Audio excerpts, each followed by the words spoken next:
नमस्कार, आप सभी को बहुत बहुत स्वागत है आपका चैनल संकल्प एकेडमी पर। आज जैसा कि हमारी क्लास का ये चौथा दिन है और हम जो भी क्लास दे रहे हैं उस पे आपको डे वाइज मतलब नंबर भी डाल के दे रहे हैं, जिससे आपको ढूंढने में दिक्कत ना हो। तो अभी मैंने यहाँ पर टीजीटी पीजीटी स्पेशल क्लास शुरू की है, जिसके लिए मैं आप लोगों को पहले वीडियो शुरू करने से पहले बता देती हूँ कि तुलसीदास को मैंने सबसे पहले टॉपिक में उठाया है। हो सकता है कुछ लोगों को नहीं समझ में आए, अच्छा नहीं लगे कि ना तो हिंदी साहित्य के इतिहास से शुरू किया है और ना ही भक्ति काल के शुरुआत से ही किया है। तो मैं बता दूं कि मैंने सोचा कि जो भूमिका थी मेरी, जो एक रणनीति थी कि मैं महान महान कवियों को, लेखकों को सबसे पहले लूंगी और उनके बारे में पूछे जाने वाले सारे क्वेश्चन, सारे पॉइंट्स, ये सभी जो है आप तक पहुंचाऊंगी। लेकिन इसके लिए फिर मुझे समझ में आया है कि नहीं, ऐसे नहीं, मुझे बल्कि शुरुआत से क्लास देनी चाहिए, जो कि टीजीटी पीजीटी के जो सिलेबस से, यानी कि पहला जो बिंदु है भाषा से या फिर इतिहास से, तो वहीं से देने की कोशिश करूंगी। फिलहाल ये इस क्लास का आज लास्ट टॉपिक है, जो कि तुलसीदास को हमने शुरू किया था और तुलसीदास पे हमने यहाँ पर परीक्षा में पूछे जाने वाले सभी महत्वपूर्ण प्रश्नों का एक जो है संग्रह किया है, जिसकी प्रश्नोत्तरी हम करवाने वाले हैं। अगर आप अभी देख रहे हैं वीडियो को तो क्वेश्चन सुनिए और उसके नीचे दिए गए ऑप्शन में अपने सही ऑप्शन को चुनिए। उससे पहले मैं बता दूं कि आप हमारा फ्री टेलीग्राम चैनल ज्वाइन कर सकते हैं। इस पे हमारी सभी वीडियो अपलोड हो जाती है, यानी कि सारी वीडियो वहां पर शेयर की जाती है। अब हम शुरू करेंगे। सबसे पहला क्वेश्चन हमारा आज का जो कि है कि तुलसीदास के पिता का नाम क्या है। आप देख सकते होंगे फुल स्क्रीन पर है ये क्वेश्चन और मुझे उम्मीद है कि आप लोगों को बहुत स्पष्ट दिखाई दे रहा होगा। थोड़ा सा छोटा कर लेती हूँ जिससे बहुत बड़ा नहीं रहे। और इस पे आप देख सकते हैं कि तुलसीदास के पिता का नाम पूछा गया है, जो कि पहला क्वेश्चन है। और इसमें ऑप्शन है आत्माराम दास, सखाराम, आत्माराम दुबे और तुकाराम।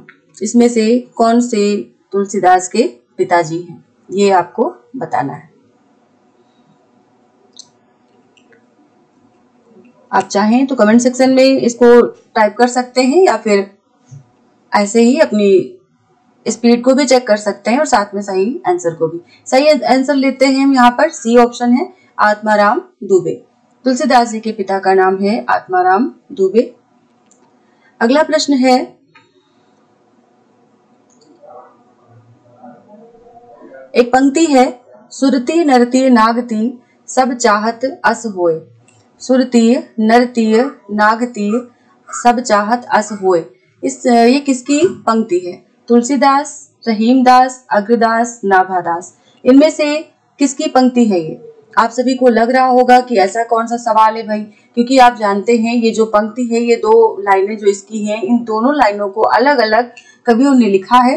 तो ये जब पंक्ति पूछी आती है तो इसके राइटर अलग हो जाते हैं और इसके नीचे वाली जो पंक्ति है कि सुरती नरती नागती सब चाहत अस होए, गोद लिए हुलसी फिरे तुलसी सो सुत होए, तो उस पंक्ति का जो राइटर है वो अलग हो जाता है, यानी कवि अलग हो जाते हैं। तो उम्मीद है आपने अभी तक सही आंसर अपना दे दिया होगा। चलिए हम बताते हैं आपको इसका सही आंसर।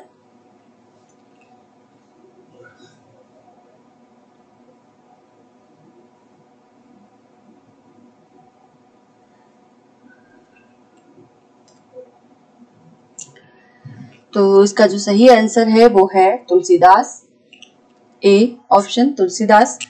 इसमें एक कथा इसके साथ जुड़ी हुई है, एक प्रसंग जुड़ा है कि एक ब्राह्मण जो है तुलसी के पास आता है, ब्राह्मणी आती है और वो प्रार्थना करती है कि मेरी पुत्री की शादी होने वाली है, तो मेरी पुत्री की शादी के लिए आप कुछ मुझे दे दीजिए, जो भी कुछ आपके पास हो।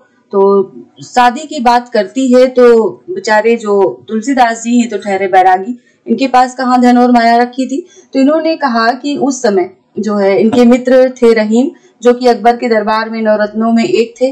तुलसीदास जी ने एक कागज पर लिखा कि सुरती नरती नागदी सब चाहत अस होए, और ये पंक्ति लिख करके उन ब्राह्मणी को दे दिया और कहा रहीम के पास जाना और ये पंक्ति उनको दिखाना। ये जो है मैंने जो लिख के दिया है इसका आशय वो जरूर समझ जाएंगे और वो समझ भी गए। जब वो जाती है रहीम के पास तो उसका आशय भी वो समझ जाते हैं और उन्होंने भरपूर धन दिया और साथ में एक पर्ची और लिख कर दी, जिस पर्ची पर लिखा था गोद लिए हुलसी फिरे तुलसी सो सुत होए। गोद लिए हुलसी फिरे तुलसी सो सुत होए। ये वाली पंक्ति रहीमदास ने लिख के भेजी। इसके बाद हम चलते हैं नेक्स्ट क्वेश्चन पर। नेक्स्ट क्वेश्चन है हमारा गोद लिए हुलसी फिरे तुलसी सो सुत होए। पंक्ति के पंक्तिकार कौन है, इसकी व्याख्या मैंने ऊपर वाले क्वेश्चन में ही समझा दी है। ये क्वेश्चन LT 2018 में, GIC 2015 में पूछा गया है और इससे भी ज्यादा बार पूछा गया है, लेकिन बताने के लिए सिर्फ 2 सन यहाँ पर लिए गए हैं। तो आप देख सकते हैं इसमें भी आपको जो सही ऑप्शन होगा वो होगा C, यानी कि रहीम दास। और ऐसे ही हम जल्दी जल्दी भी कुछ क्वेश्चन करवाएंगे और कुछ क्वेश्चन जो हमें लगेंगे कि नहीं इनकी व्याख्या जरूरी है तो उनके बारे में हम यहाँ पर बात भी करेंगे। तो अभी हमारे पास जो नेक्स्ट क्वेश्चन है वो है कि मातु पिता जग जाई तज्यो। थोड़ा सा सॉर्ट करती हूँ जिससे पूरे ऑप्शन स्क्रीन पर आपको दिखे कि मातु पिता जग जाई तज्यो विधिहूं न लिख्यो कुछ भाल भलाई।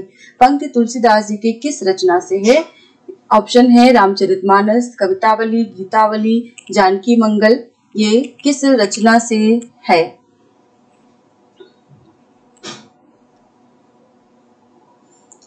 आपको बताना है इसका सही आंसर, किस रचना से है ये।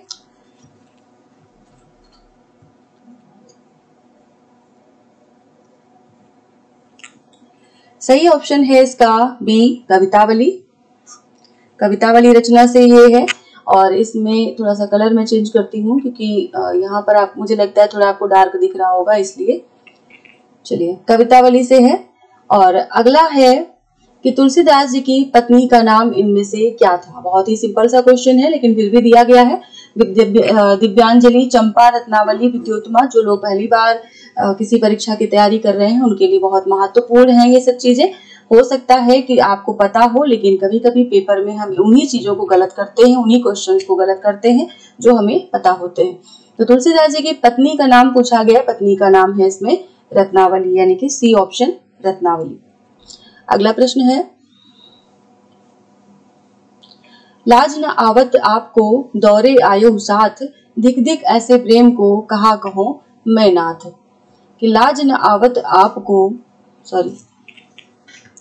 दौरे आयो साथ, ये रत्नावली ने किसके लिए कहा था? मतलब क्यों कहा था? अगर तुलसीदास को भी कहा तो क्यों कहा? क्योंकि रत्नावली अभी आपने ऊपर के क्वेश्चन में देखा कि तुलसीदास जी की पत्नी है वो, तो इन्होंने कहा था तुलसीदास जी के लिए ये। और तुलसीदास जी,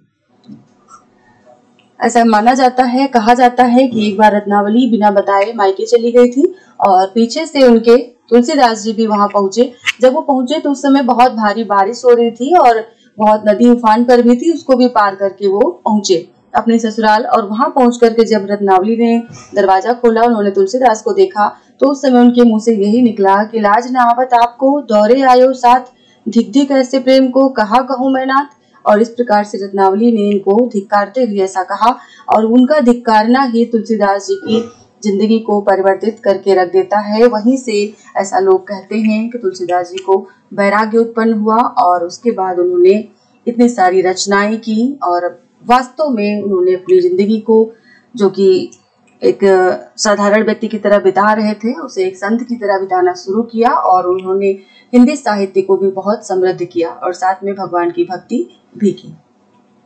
अगला प्रश्न है भक्ति काल की रामाश्रयी शाखा के निम्न में से कौन से कवि हैं? सूरदास, मीराबाई, जायसी, तुलसीदास। बहुत सिंपल सा क्वेश्चन है, TGT 2000 में पूछा गया है ये क्वेश्चन, आप देख सकते हैं TGT 2000 में। ठीक है, भक्ति काल की रामाश्रयी शाखा के इसमें से कौन से कवि हैं? तो अब इस तरह का प्रश्न जब आता है तो आपको चारों विकल्पों को ध्यान देना है। वैसे तो आप देखते होंगे, देखा है कि हाँ भाई राम का है यानी तुलसीदास ने लिखा है, लेकिन फिर भी हमें आंख मूंद करके किसी भी विकल्प को टिक नहीं कर देना है। सूरदास किस शाखा के हैं? तो कृष्ण भक्ति शाखा के हैं। मीराबाई भी कृष्ण भक्ति की हैं और जायसी ये सूफी काव्य के हैं। बचे तुलसीदास, जो कि सही ऑप्शन हो जाएंगे। अगला प्रश्न है भक्ति काल के किस कवि को जातीय कवि कहा जाता है? ये क्वेश्चन पिछले वीडियो में मुझसे बोलने में त्रुटि हुई थी, इसको मैं सुधार रही हूँ इस वीडियो में, और पिछली वीडियो को भी मैंने दोबारा से अपलोड किया है, उसमें उसको सुधारा है। ये क्वेश्चन टीजीटी 2003 में पूछा गया था। इसमें क्या कहा गया कि भक्ति काल के किस कवि को जातीय कवि कहा जाता है? और ये कहा जाता है, ऑप्शन इसमें आप सूरदास, तुलसीदास, नाभादास, नंददास में से देखेंगे तो इसमें तुलसीदास को कहा जाता है। तुलसीदास पर यह भी प्रश्न पूछा जाता है। अब यहाँ पर प्रश्न बनता है कि उनको जातीय कवि कहा किसने है? तो उनको जातीय कवि कहा है रामविलास शर्मा ने।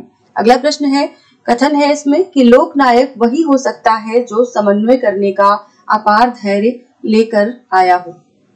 उनका सारा काव्य समन्वय की विराट चेष्टा है। तुलसीदास के संबंध में ये कथन किसका है? ऑप्शन है आपके सामने, रामचंद्र शुक्ल, गिरियर्शन, हजारी प्रसाद द्विवेदी, नंद दुलारे वाजपेयी, इनमें से किसने कहा है? तो ये बताना है। तो किसने पुकारा है इनको इस तरह से? तो ये कहा है हजारी प्रसाद द्विवेदी जी ने, यानी कि आपका सी ऑप्शन इसमें सही होगा। अगले प्रश्न पर चलते हैं। अगला प्रश्न है, मैं पुनि निज गुरु सन सुनी कथा सुसूकर खेत, ये पंक्ति किस कवि की है? तुलसीदास, कबीरदास, नाभादास, सूरदास। तो इसमें भी सही आंसर जो होगा वो है तुलसीदास। आप लोगों को ऐसा लग रहा होगा कि बहुत सरल, बहुत इजी क्वेश्चन है, क्योंकि तुलसीदास का ही टॉपिक चल रहा है, उन्हीं के ऊपर सारे क्वेश्चन पूछे जा रहे हैं, इसलिए सरल लग रहा होगा। लेकिन कभी कभी इनको समझने में दिक्कत होती है। तुलसी की बजाय सूरदास को भी टिक यहाँ पर बहुत लोग कर देते हैं। फिलहाल यहाँ बात करेंगे कि जो तुलसी है, यानी कि मैं पुनि निज गुरु सन सुनी कथा सुसूकर खेत, ये वाली जो लाइन है ये तुलसीदास जी ने खुद लिखी है और कवितावली में लिखी मिलती है। उन्होंने अपने लिए बताया है कि हाँ, वो किस प्रकार से उन्होंने अपने क्षेत्र को सूकर क्षेत्र के आसपास, मतलब कि मैंने सूकर खेत के आसपास यानी कि सूकर क्षेत्र में अपने गुरु के मुख से राम कथा सुनी थी। तो इसलिए यहाँ पर ये बहुत ही महत्वपूर्ण हो जाता है प्रश्न। और इसके बाद हम बात करेंगे अगले प्रश्न की, जो कि इन्हीं से संबंधित है कि रामचरितमानस का ज्ञानदीप प्रसंग किस कांड में वर्णित है?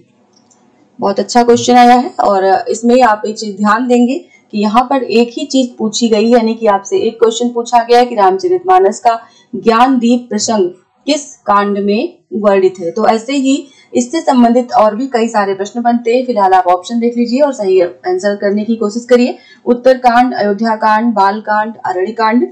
तो इसमें कौन सा कांड है जिसमें मानस का ज्ञानदीप प्रसंग वर्णित है? तो ये वर्णित है उत्तर कांड में, यानी कि ए ऑप्शन यहाँ पर सही होगा, उत्तर कांड।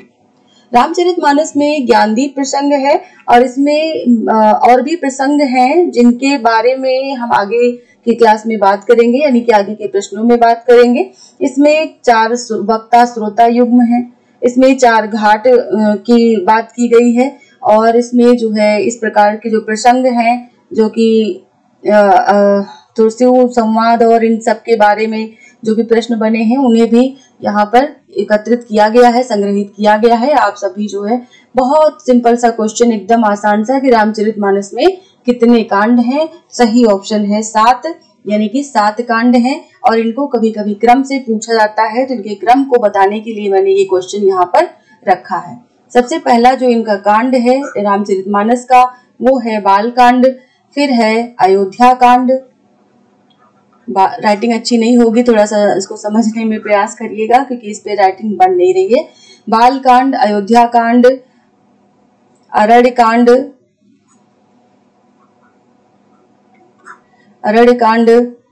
किष्किंधा कांड,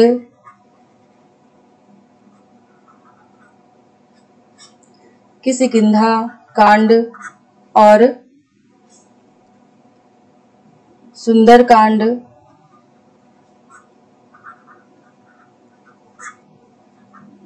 कांड, लंका कांड,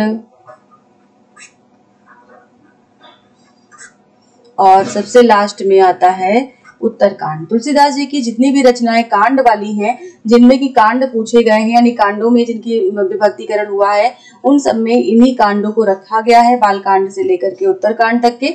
और आपको याद करने के लिए ध्यान रखना है, पहले पहले शब्द को ले लीजिए। बाल कांड का बाल, अयोध्या का अयो, अरड़ का अर, किष्किंधा का किस और सुंदर का सुंदर, लंका और उत्तर। इस प्रकार से आप इसकी एक शॉर्ट ट्रिक बना सकते हैं, बाल, अयो, अरि, किस, सुंदर, लंका, उत्तर। और इस प्रकार से इसको क्रम से याद भी कर सकते हैं।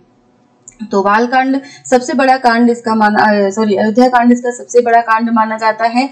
और जो सुंदर कांड है वो हनुमान जी के प्रसंग से जो है अभिभूत है। और उसमें सुंदर कांड का आप जानते हैं जगह जगह पाठ भी होता है, यानी कि हनुमान जी का ही उसमें सबसे बड़ा वर्चस्व दिखाया गया है। और उत्तर कांड में ज्ञान प्रसंग है, यानी ज्ञानदीप प्रसंग है।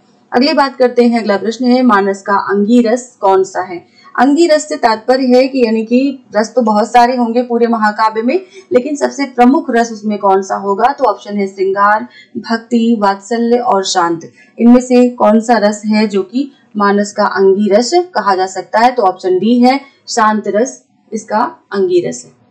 पीजीटी 2009 में ये क्वेश्चन पूछा जा चुका है। अगले प्रश्न पर आएंगे। अगला है, मानस में कितने वक्ता एवं श्रोता के युग्म हैं? ऊपर हमने बात की थी, वही क्वेश्चन भी यहाँ पर आ गया। वक्ता एवं श्रोता के युग्म कितने हैं ये बताना है, 2 हैं या 4 हैं या 3 हैं या 5 हैं, तो आपको ये बताना है। तो इसमें कितने युग्म हैं, तो इस पे हम बात करें तो सबसे पहले तो आपको पता होना चाहिए कि इसमें सही ऑप्शन जो है वो बी है, 4 है, यानी कि 4 युग्म हैं इसके अंतर्गत।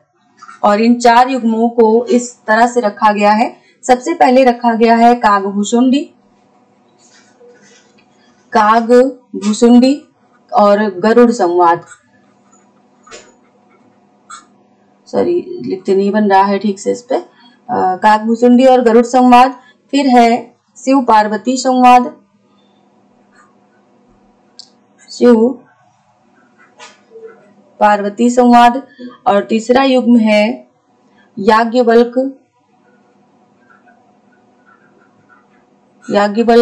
और भरद्वाज।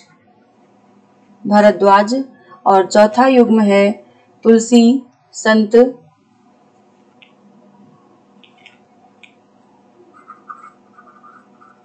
तुलसी और संत संवाद। इस प्रकार से ये 4 युग्म हैं। इन चारों युग्मों को आप देख लें। इनमें जो है पूछा गया है कि वक्ता एवं श्रोता के कितने युग्म हैं, तो 4 युग्म। इस प्रकार से आपसे ये भी पूछा जा सकता है कि कौन सा युग्म, कौन सा संवाद किस कांड में हुआ है या होता है, तो ये भी क्वेश्चन बनाए जा सकते हैं। अगला है, मानस के 4 घाटों में से कौन सा घाट नहीं है? ज्ञान घाट, उपासना घाट, कर्म घाट और ईर्ष्या घाट। तो मानस में जो 4 घाट हैं उनमें से इनमें कौन सा गलत है, जो ऑप्शन दिए हैं? तो सही उत्तर इसमें हम लेंगे सीधे। सही उत्तर हमारा है ईर्ष्या घाट। इसमें रामचरितमानस के अंतर्गत ईर्ष्या घाट नहीं है, बल्कि इसके स्थान पर ये 3 तो ऊपर के हैं, ज्ञान घाट है, उपासना घाट है, कर्म घाट है। और डी नंबर का जो अगला चौथा नंबर का है वो है प्रपत्ति घाट। इस प्रकार से 4 घाट रामचरितमानस में वर्णित हैं। और इसके बाद आगे नंबर के क्वेश्चन पर चलते हैं, जो कि है कि रामचरितमानस का उपजीव्य ग्रंथ कौन सा है? वाल्मीकि रामायण, प्रतिमा नाटकम, अध्यात्म रामायण या सभी? इनमें से कौन सा ग्रंथ है जो वाल्मीकि रामायण रामचरितमानस का उपजीव्य ग्रंथ है? सही ऑप्शन है इसमें वाल्मीकि रामायण, आध्यात्म रामायण, प्रतिमा नाटकम। ये सभी जो है इसके अंतर्गत आते हैं, यानी कि सभी जो है इसके उपजीव्य ग्रंथ हैं, सभी से लिया गया है, सभी हैं इसके उपजीव्य ग्रंथ के रूप में।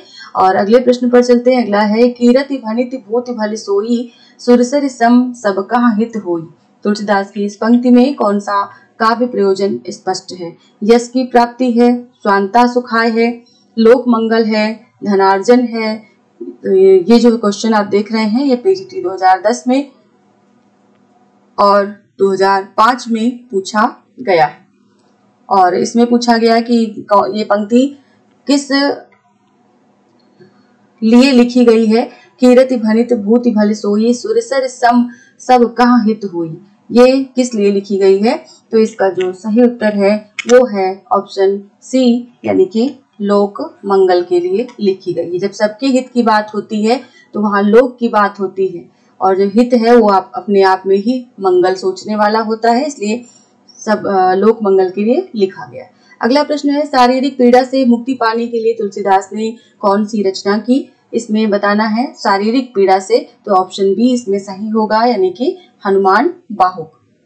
इन्होंने बाहु रोग जो था उसकी पीड़ा को कम करने के लिए या मुक्ति पाने के लिए हनुमान बाहुक की रचना की थी, और ऐसा माना जाता है कि हनुमान बाहुक कवितावली के परिशिष्ट में जो है वर्णित है, यानी कवितावली का एक भाग है। अगला प्रश्न है, इनमें तुलसीदास की रचना नहीं है। कवितावली, गीतावली, विनय पत्रिका और रामचंद्रिका, इनमें से कौन सी रचना तुलसीदास की नहीं है? तो ऑप्शन डी है यहाँ पर रामचंद्रिका। रामचंद्रिका तुलसीदास की रचना नहीं है। ये पीजीटी 2016 में क्वेश्चन पूछा गया था, और ये जो रचना है ये है केशवदास की, केशवदास, जो कि रीतिकालीन कवि के अंतर्गत आते हैं। अगला प्रश्न है, भक्ति काल के किस कवि ने संस्कृत को छोड़कर भी संस्कृत की शास्त्रीय परंपरा का निर्वहन किया है? संस्कृत की शास्त्रीय परंपरा, संस्कृत में रचना नहीं की है लेकिन उसकी शास्त्रीय परंपरा का निर्वहन किया है, ऐसे कवि कौन है? ऑप्शन ए जायसी, सूरदास, तुलसीदास, नंददास। तो जाहिर सी बात है हम लोग तुलसीदास पे ही प्रश्नोत्तरी चला रहे हैं, तो इसमें सी ऑप्शन ही सही है। इस वाले उत्तर के लिए तुलसीदास हैं जिन्होंने शास्त्रीय परंपरा को हिंदी साहित्य में अपनाया, लेकिन संस्कृत साहित्य में कुछ भी नहीं लिखा। तुलसी चरित के रचनाकार कौन है? इसमें से बेनी माधवदास, नरहर दास, रघुबर दास, तुलसीदास। पीजीटी 2009 में ये प्रश्न पूछा गया है, और इसमें आपको बताना है कि तुलसी चरित के रचनाकार कौन है। ऑप्शन इसमें देख सकते हैं, ऑप्शन बी इसमें सही है, नरहर दास। तुलसी चरित नरहर दास ने लिखी थी, और बेनी माधवदास ने जो रचना लिखी है, बेनी माधवदास, ये कौन सी है आप अगले प्रश्न में इसको बताएंगे। इसके बाद आगे आते हैं, अगला है मूल गोसाई चरित के रचनाकार कौन है? तुलसी चरित तो नरहर दास ने लिखी, मूल गोसाई चरित के रचनाकार ऑप्शन वही है, नरहर दास, रामानुजाचार्य, बेनी माधवदास या रामानंद ने। तो इसमें जो सही ऑप्शन होगा वो होगा ऑप्शन सी, बेनी माधवदास। आपने देखा होगा जगह जगह बहुत से उदाहरण मिलते हैं तुलसीदास जी के जीवन चरित के बारे में, तो वो ज्यादातर मूल गोसाई चरित को ही आधार मान करके लिखे गए होते हैं। तो इसके रचनाकार जो है वो बहुत पूछे आते हैं, जो कि है बेनी माधवदास। अगला प्रश्न है, रामचरितमानस को पूरा करने में तुलसीदास को कितना समय लगा? तो यहाँ पर आप देख सकते हैं 1 वर्ष, 3 वर्ष, 4 वर्ष, 2 माह, 2 वर्ष, 7 माह, और ये एक मतलब खाका तैयार किया गया जो ऑप्शन के लिए है। इसके अलावा भी उसमें कुछ दिन भी लगे थे, जिन्हें कि आपको लिख करके कमेंट सेक्शन में बताना है कि कितना समय रामचरितमानस को पूरा करने में तुलसीदास जी को लगा था।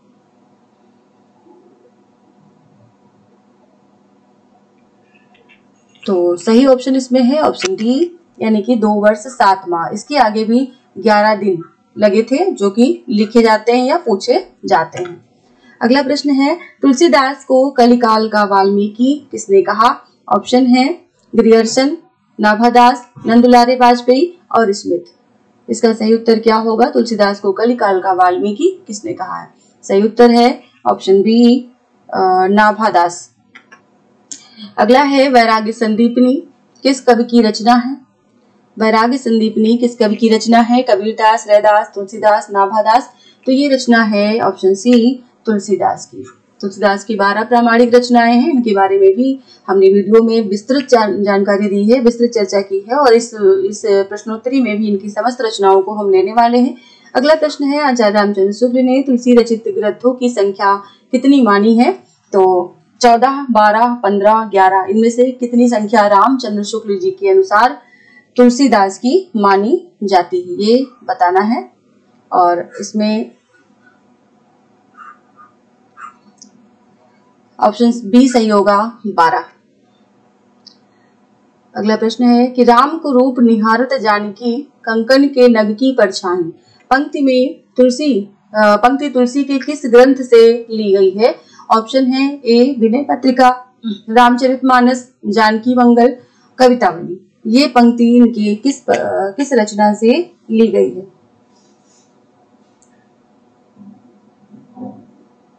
तो ये पंक्ति है कवितावली से, ऑप्शन डी कवितावली से। अगला प्रश्न है, कलि कुटिल जीव विस्तार हित वाल्मीकि तुलसी भयो, पंक्ति के पंक्तिकार कौन है? तो सही ऑप्शन सीधे हम लेंगे, ऑप्शन बी है, सॉरी, अग्रदास, तुलसीदास, प्रियादास, नाभादास, इनमें से कौन है जिन्होंने तुलसी के लिए ये पंक्ति लिखी है कि कलि कुटिल जीव विस्तार, मतलब कलयुग के, कल यानी कि कलयुग की बात हो रही है कि कलयुग में जीवों की कुटिलता का विस्तार और उससे भी हित करना, वाल्मीकि तुलसी भयो, कि वाल्मीकि और तुलसी ने उनके हित, सभी के हित करने के लिए जो भी कुछ लिखा है वो इस प्रकार से मानस और रामायण के रूप में मिलता है। इस पंक्ति के पंक्तिकार हैं इसमें ऑप्शन डी नाभादास। अगला प्रश्न है, बुद्ध देव के बाद भारत के सर्वाधिक बड़े लोकनायक तुलसीदास हैं, ये कथन किसका है? यहाँ पे पंक्ति लिख गया है, इसको पंक्ति ना पढ़े बल्कि ये एक कथन है और ये किसका है? ऑप्शन है आचार्य शुक्ल, ग्रियर्सन, डॉक्टर नगेंद्र, हजारी प्रसाद द्विवेदी, इनमें से किसने कहा कि बुद्ध देव के बाद भारत के सर्वाधिक बड़े लोकनायक तुलसीदास हैं? तो इसमें क्या होगा? सही ऑप्शन इसका होगा ऑप्शन बी ग्रियर्सन। अगला प्रश्न है, पराधीन सपनों सुख नाही, प्रसिद्ध उक्ति किसकी है? सूरदास, तुलसीदास, अग्रदास, नाभादास, पीजीटी 2016 में ये प्रश्न पूछा गया है और इसका सही उत्तर है तुलसीदास। वो मानते थे कि जो दूसरों के अधीन होता है उसको सपने में भी सुख नहीं प्राप्त होता है, इसीलिए उन्होंने ये पंक्ति लिखी है कि हमेशा अपने अधीन रहिए, स्वाधीन रहिए, स्वाभिमानी रहिए, लेकिन पराधीन नहीं होइए। अगला है, जाके प्रिय न राम वैदेही, सो नर तजिए कोटि बैरी सम यद्यपि परम सनेही, पंक्ति तुलसीदास की किस रचना से ली गई है? ऑप्शन है बरवै रामायण, गीतावली, विनय पत्रिका, जानकी मंगल, इनमें से किस रचना से ये लिया गया है? तो ये लिया गया है ऑप्शन सी विनय पत्रिका से। अगला प्रश्न है, इनकी वाणी की पहुंच मनुष्य के सारे भावों व्यवहारों तक है। एक ओर तो वह व्यक्तिगत साधना के मार्ग में विराग पूर्ण शुद्ध भगवत भजन का उपदेश करती है और दूसरी ओर लोक पक्ष में आकर पारिवारिक और सामाजिक कर्तव्यों का सौंदर्य दिखाकर मुग्ध करती है। तुलसीदास के संदर्भ में ये कथन किसका है? ऑप्शन देख लीजिए, ऑप्शन है हजारी प्रसाद द्विवेदी, रामचंद्र शुक्ल, राम कुमार वर्मा, विजय देव नारायण शाही, इनमें से ये कथन किसका है?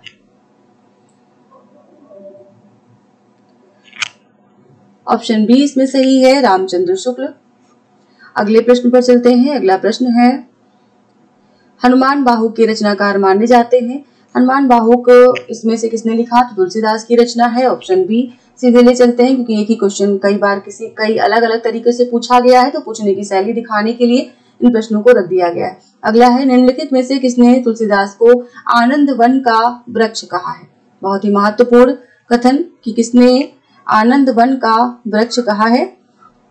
ऑप्शन है नाभादास, स्मिथ महोदय, ग्रियर्सन, मधुसूदन सरस्वती, इनमें से किसने इनको आनंद वन का वृक्ष कहा है? तो ऑप्शन बी सही है, मधुसूदन सरस्वती, इन्होंने कहा है। अगला प्रश्न है, तुलसीदास की किस रचना को उत्तर भारत की बाइबिल भी कहा जाता है? विनय पत्रिका, रामचरितमानस, कवितावली, वैराग्य संदीपनी, इसमें किस रचना को उत्तर भारत की बाइबिल से तात्पर्य है ईसाई धर्म का धर्म ग्रंथ, वैसे ही हिंदू धर्म का धर्म ग्रंथ किसे कहा जाता है, ये यहाँ पर पूछा गया है। तो सही ऑप्शन इसमें होगा ऑप्शन बी, रामचरितमानस। अगला प्रश्न है, तुलसीदास की किस रचना में छंद के रूप में सोहर छंद का प्रयोग किया गया है? सोहर छंद, आप लोग सोहर को अच्छे से जानते होंगे, एक छंद है ये, और इसे जो हमारे यहाँ जो भी बच्चे का जन्म होना, उसकी छठी या उसका कोई मांगलिक कार्यक्रम होना, मुंडन होना, ऐसे अवसरों पर इस सोहर को गाया जाता है। लेकिन तुलसीदास जी ने इस सोहर को विवाह गीत के रूप में गाया हुआ है और ऑप्शन है वैराग्य संदीपनी, बरवै रामायण, रामलला नेछु, पार्वती मंगल, इसमें से किस रचना में ये सोहर गीत गाए गए हैं? तो ये ऑप्शन सही यहाँ पर ऑप्शन सी यानी कि रामलला नेचू। रामलला नेचू में कुल 20 छंदों में सोहर शैली में यहाँ पर गाए गए हैं यानी कि सोहर लिखे गए हैं और ये बहुत ही उत्तर भारत में बहुत ही प्रिय है। विवाह के समय गाया जाने वाला एक प्रकार का गाली गीत होता है और इसे हमारे मतलब उत्तर प्रदेश में खासकर ये गाली जो है विवाह के अवसर पर समधिन और समधी को बहुत ज्यादा दी जाती है।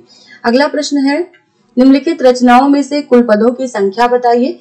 कुल पदों की संख्या बताइए। तो जैसे पहली रचना है विनय पत्रिका और इसमें कुल कितने पद हैं, सबसे ज्यादा पूछी जाने वाली रचना है ये कि इस विनय पत्रिका में कितने पद हैं, ये बताना है आपको। ऑप्शन है 200 पद, 279 पद, 280 पद या 269 पद। तो इसमें कितने पद हैं?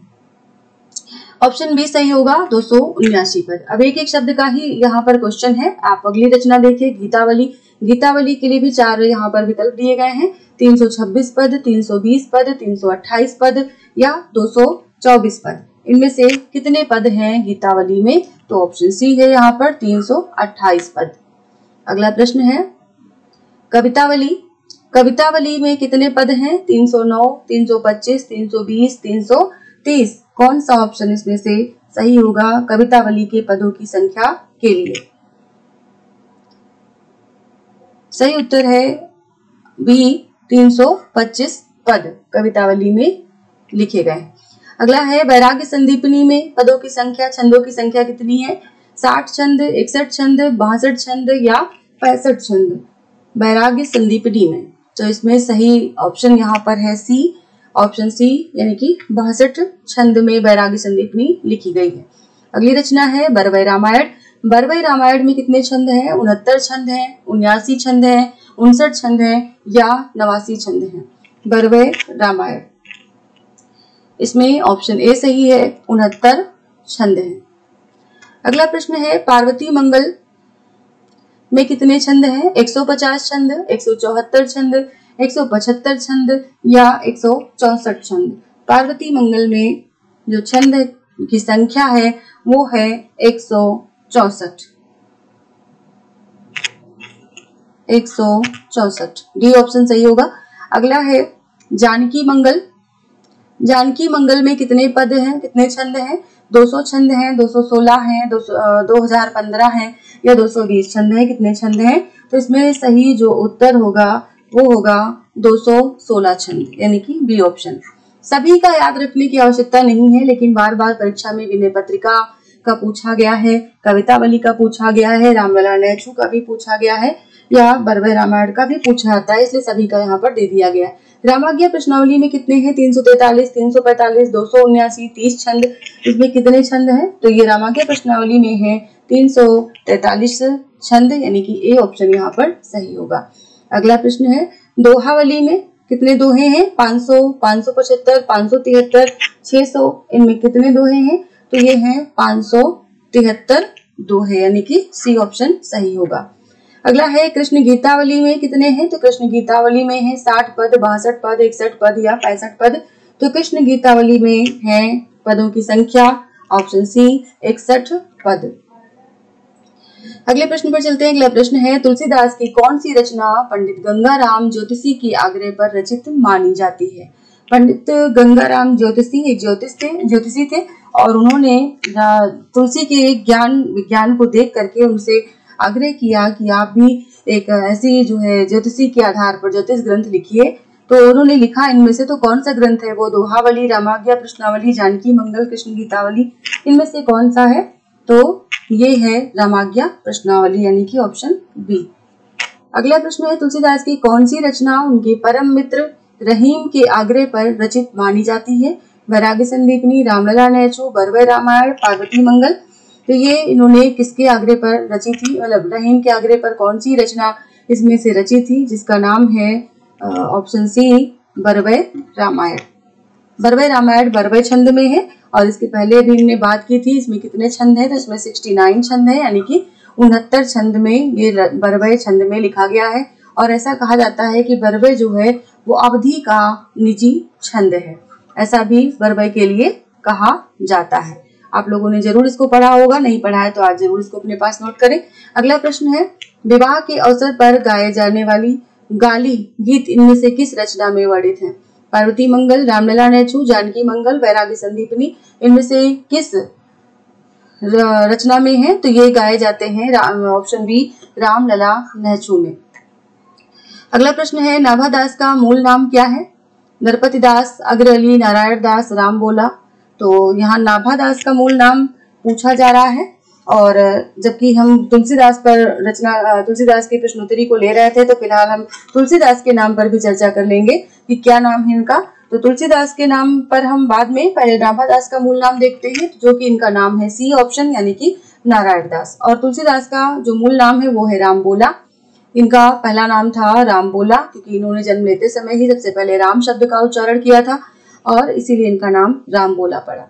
अगला प्रश्न है, भक्तमाल क्या है? अष्टयाम के रचनाकार का नाम। भक्तमाल और अष्टयाम के रचनाकार का नाम बताना है। तुलसीदास, केशवदास, अग्रदास, नाभादास। तो इसमें डी ऑप्शन सही है, नाभादास।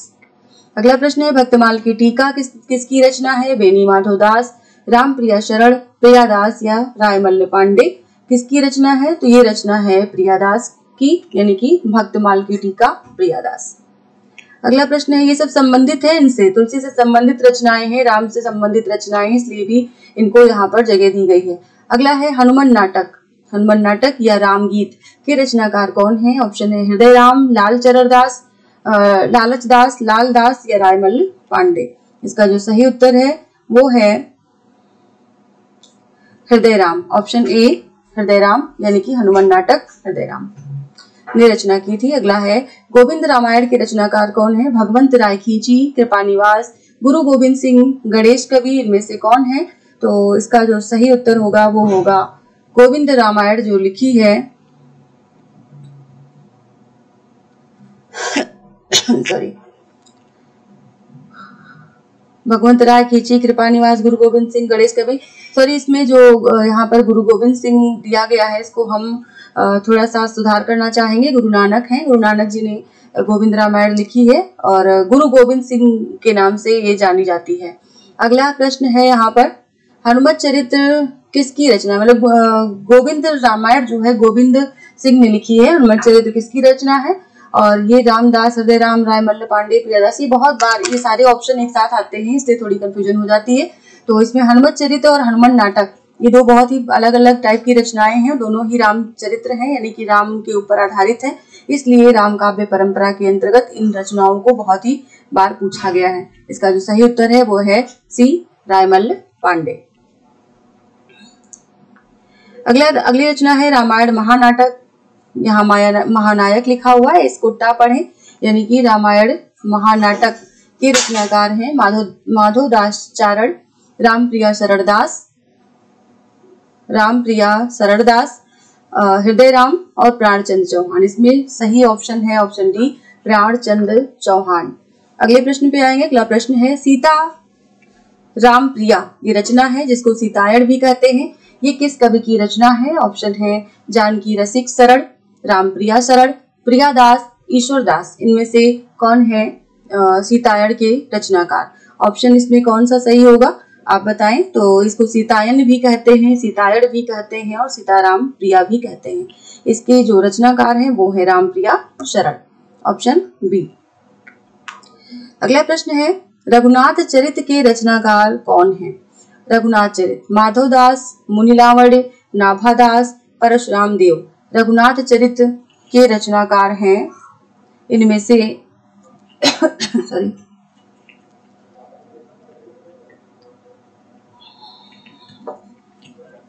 ये हैं ऑप्शन डी परशुराम देव। अगला प्रश्न है, कृष्ण गीतावली की रचना तुलसी ने किसके कहने पर की थी? नाभादास, सूरदास, रहीम, गंगाराम, ज्योतिषी। कृष्ण गीतावली भी इन्होंने किसी के कहने पर इसकी रचना की थी। वो महान इसमें व्यक्ति कौन है? तो इन्होंने कहा सूरदास के कहने पर कृष्ण गीतावली की रचना की थी। अगला प्रश्न है, लोटा तुलसीदास को लाख टका को मोल। पंक्ति इनमें से किसकी है? रहीम, होलराय, रसखान, सूरदास, ये किसकी पंक्ति है? तो सॉरी ये है ऑप्शन बी होल राय। कहा जाता है कि तुलसीदास ने इन्हें अपना लोटा दिया था, जिस पर इन्होंने कहा था, लोटा तुलसीदास को लाख टका को मोल। गोस्वामी जी ने तुरंत ही उसको बदल के कहा कि मोल तोल कछु है नहीं, लेहु राय कवि होल। तो ये पंक्ति भी फेमस है और इसमें राय कवि होल का नाम आता है, जो कि होल राय के नाम से जाने जाते हैं। सॉरी। अगला प्रश्न है, तुलसी जी किसके समकालीन थे? रहीम, नाभादास, रसखान, ये सभी। तो ये किसके समकालीन थे? तो ये रसखान के भी थे, रहीम के भी थे और नाभादास के भी थे, यानी कि ऑप्शन डी सही होगा, सभी के। अगला प्रश्न है, राम नरेश त्रिपाठी के अनुसार तुलसीदास का जन्म स्थान कहाँ का है? राम नरेश त्रिपाठी के अनुसार एटा, राजापुर, सोरो, कोई नहीं। तो राम नरेश त्रिपाठी ने इनका जन्म स्थान कहाँ का माना है? तो ये माना है सोरो नामक स्थान को, यानी कि ऑप्शन सी को माना है। अगला है इसमें प्रश्न, नाभादास कृत अष्टयाम का वर्ण विषय क्या है? भक्तों का वर्णन, उपासना का वर्णन, श्रृंगार का वर्णन, समाज शैली का वर्णन, ये बताना है इसमें से। तो अष्टयाम जो है उसमें जो वर्णन है वो है ऑप्शन डी, समास शैली में वर्णन किया गया है। अष्टयाम में राम की दिनचर्या का वर्णन है इसमें। और अगले प्रश्न पर चलते हैं। अगला प्रश्न है थोड़ा सा बड़ा है और इसमें अनुक्रम बताना है। रचना काल की दृष्टि से निम्नलिखित रचनाओं का सही अनुक्रम क्या है? रामचरितमानस, हनुमान नाटक, रसिक प्रिया, राम रक्षा स्तोत्र, ये रचनाएं हैं। इनका जो है क्रम बताना है कि ये इसमें पहले कौन और बाद में कौन आएंगे, इसका क्रम क्या होगा। तो इसमें जो सही ऑप्शन हमें दिख रहा है उस पर हम सीधे चलते हैं। ऑप्शन सी देख लीजिए, ऑप्शन डी भी देख लीजिए, इसमें दिया है, मतलब एक ही स्क्रीन पे नहीं आ पा रहा है। तो इसमें आपके अनुसार कौन सा सही ऑप्शन होगा? पहले से बाद के क्रम में रचना को रखना है। तो सही जो उत्तर है इसमें वो है ऑप्शन सी, राम रक्षा स्तोत्र, रामचरितमानस, रसिक प्रिया और हनुमान नाटक। इस प्रकार से इसका क्रम है। सबसे पहले राम रक्षा स्तोत्र लिखा गया और जो कि लिखा रामानंद ने, फिर रामचरितमानस तुलसीदास ने लिखा, रसिक प्रिया केशवदास ने लिखा और हनुमान नाटक हृदय राम ने लिखा। अगला प्रश्न है, तुलसी की भक्ति का स्वरूप क्या था? इनकी भक्ति का स्वरूप भी बहुत पूछा आता है। सारे ऑप्शन देख लीजिए, दास्य, सख्य, वात्सल्य और मात्र। इनकी जो भक्ति का स्वरूप था वो है ए ऑप्शन, दास्य भक्ति। इन्होंने अपने को राम का दास माना है। टीजीटी 2011 में ये प्रश्न पूछा गया था। अगला है, तुलसीदास कृत विनय पत्रिका रचित है। विनय पत्रिका की भाषा बहुत पूछी जाती है। रामचरितमानस की भाषा पूछी जाती है। तो इसमें कौन सी भाषा में रचित है रचना? ब्रज भाषा में, अवधी भाषा में, खड़ी बोली में या वैदिक संस्कृत में? तो ये है ब्रज भाषा में विनय पत्रिका। पीजीटी 2010 का पूछा हुआ प्रश्न है ये। अगला है, तुलसीकृत रामचरितमानस, यहाँ पर मानव लिख गया, इसको सा पढ़े। रामचरितमानस किस भाषा में है? ब्रज भाषा में, अवधी भाषा में, खड़ी बोली में या बिहारी में? तो अवध क्षेत्र से संबंधित है ये और इसकी जो भाषा है वो है ऑप्शन बी, अवधी भाषा में। अगला प्रश्न है, गीतावली है। गीतावली किस प्रकार का काव्य है? मुक्तक काव्य, तुकांत काव्य, प्रबंध काव्य या इनमें से कोई नहीं? टीजीटी 2003 में ये प्रश्न पूछा गया है, गीतावली किस प्रकार का काव्य है।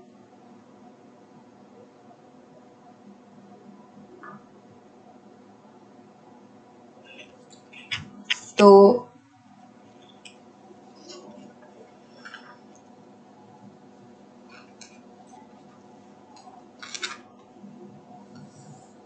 इसका सही उत्तर होगा ए ऑप्शन, मुक्तक काव्य। अगला है प्रश्न, मांगे के खैबो, मसीत के सोइबो, लइबो के एक न दैवो को दो। कवितावली, रामचरितमानस, विनय पत्रिका, गीतावली, ये पंक्ति किस रचना से ली गई है? मांगे के खैबो, मसीत के सोइबो, ये वाली पंक्ति किस रचना से ली गई है? इसका जो सही ऑप्शन है वो है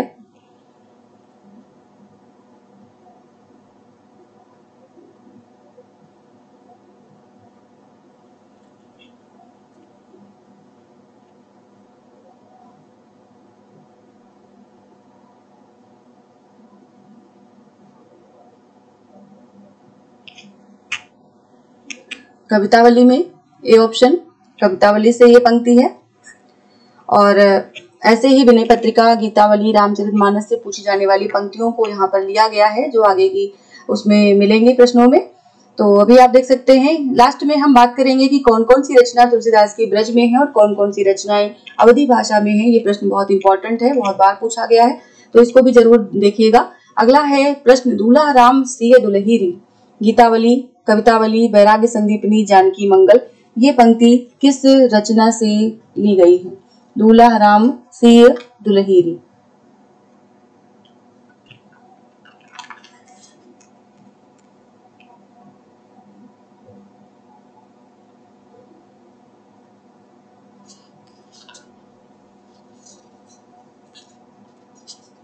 ऑप्शन है, फिर से एक बार देख लें कि दूल्हा राम सिय दुलहीरी, ये पंक्ति किस रचना से है?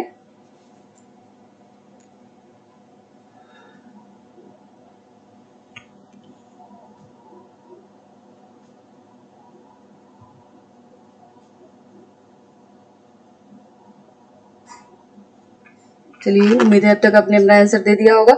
हम बात करते हैं इस पंक्ति की रचना का, जो कि है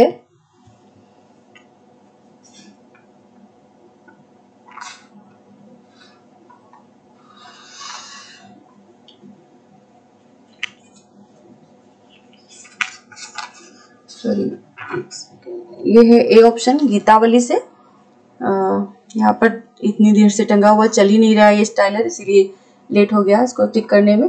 अगला प्रश्न है, गोरख जगायो जोग भगति भगायो लोग, ये पंक्ति किसकी है? गोरखनाथ की, केशवदास की, चरपटनाथ की या तुलसीदास की?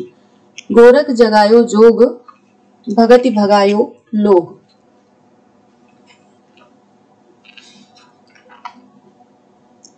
ये पंक्ति किसकी है?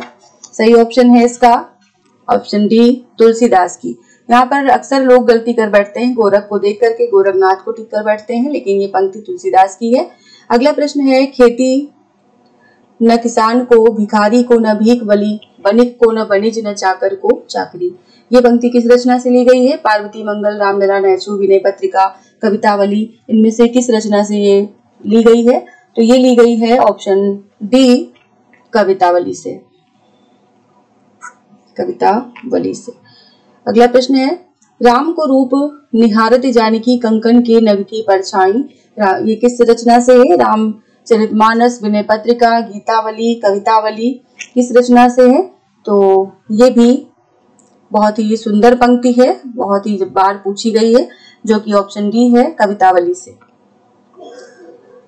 अगला प्रश्न है, शिवद्रोही ममदास कहावा, ऑप्शन है रहीम, रसखान, तुलसी, कवितावली, ये किसकी पंक्ति है कि शिवद्रोही मम दास कहावा?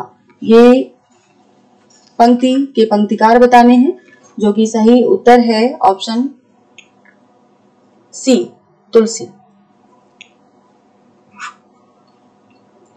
अगला प्रश्न है, हरि अनंत हरि कथा अनंता, कहाँ सुनई बहुविधि सब संता, राम कथा के प्रसंग में तुलसीदास ने ये कथ्य किससे कहलवाया है? हरि अनंत हरि कथा अनंता, कहाँ सुनई बहुविधि सब संता, शिव से, कागभूषुंड से, भरद्वाज से या याज्ञवल्क्य से, किससे ये पंक्ति कहलवाई है?